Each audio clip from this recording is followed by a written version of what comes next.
Neal, obviously into the final 5 games of the season, how do you look ahead to those, and also the task in hand on Saturday against Yeovil Town? I think you just take it each game as it comes.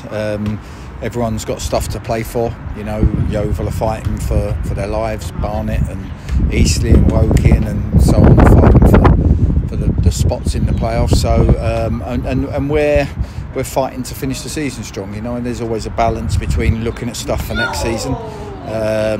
Obviously, we gave young Finn his debut. And I think there might be an opportunity to give 1 or 2 more. So we'll look at that and look at different players in different positions and how they marry up together. So there's lots for us to look at, and we want to finish strong and have a good positive end to the season. I know you won't really like me asking it, but obviously I suppose with the game being postponed on Monday and seeing the results that have happened in that time, I suppose, is there an element that perhaps with 1 or 2 wins we might be in potential sort of mix? Yeah, I think you can always look at that. You can always look back at any games throughout the season and go, if only this, if only that. If the referee hadn't overruled the linesman on Monday on a decision that I believe he got wrong, so I've watched it back several times,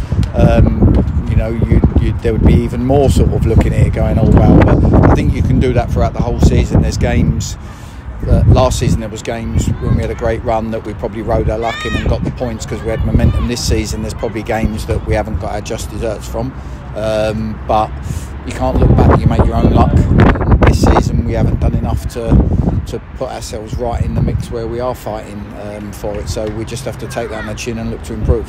What do you make of Yeovil obviously on Saturday? I know obviously they're in a very much precarious position. Does it suppose show the quality of the league that they are down there? Yeah, I think it's hard because it will come back to they've had a disrupted season with different owners. I think I can see the managers quite frustrated at the sort of the lack of recruitment that they did prior to the loan window closing, and I think there's teams down the bottom that have hit form. If you look at Scunthorpe, did a lot of recruiting, probably signed 12-14 players to try and stay up, and they never got it right and stayed up. And then you've got teams like Gateshead who have done very little, who are a very good team, and we've played against them and they've hit exceptional form, as have Dorking. Dorking have signed probably 2 or 3 players that have made all the difference. So it's tough for Yeovil. They haven't done that business in the transfer window that's made a difference, and they're probably suffering a little bit because of it, but I'm sure they'll keep fighting as hard as they can. Is there any update on injuries and potential comebacks for some of the players? Not really. We've got some sort of fatigue or some issues with obviously Joe Sabara might need something done on a potential hernia. We're not sure.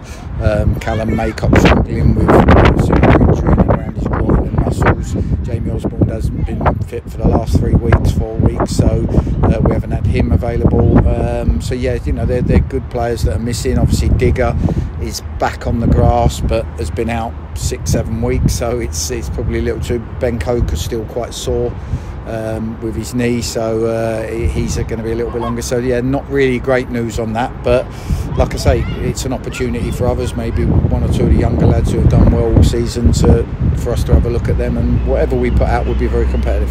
You mentioned obviously Digger being back on the grass and Callum Maycock and I forgot the one, Joe there as well. Is there any chance of any of those being back before the end of the season, do you reckon? I can't see it. If you look at the 5 games in 2 weeks, very limited training time. Now the rules are back to the last week. It's going to be Saturday, Tuesday, Saturday. And like I say, the boys that have played the last couple of games, the squad, that will be more or less our squad with 1 or 2 of the younger players in it. And like I say, we'll have to have a look at some positives from these last 5 games. Just on a final note, obviously it's been sponsor day down here today. I know obviously some of the sponsors and fans have had some dinner with you in the canteen. Just obviously touch on that a little bit if you can. It's obviously nice to invite them down here and see what goes on at the training ground on a daily basis. Absolutely. I think Chairman's very proud of the fact that we're a community club, and the work that Becky does in the community is fantastic, but then you've got your own block of fans, and how do you interact with them, and what do you give back to them who come and support you all the time and put money into the club. And this is just a small token just to sort of get the people they sponsor. They've had dinner with them, sat down, had lunch, watched a bit of training. The weather's obviously nice, which is great. We've had some kids here, it's the Easter holiday, so it's just a nice experience. I've just sat down and had a chat with a couple of people, and they get to just see you on a on a less pressurised basis when it's match day and enjoy the company, and it's good, and it's the sort of thing we should keep pushing and continuing throughout the seasons.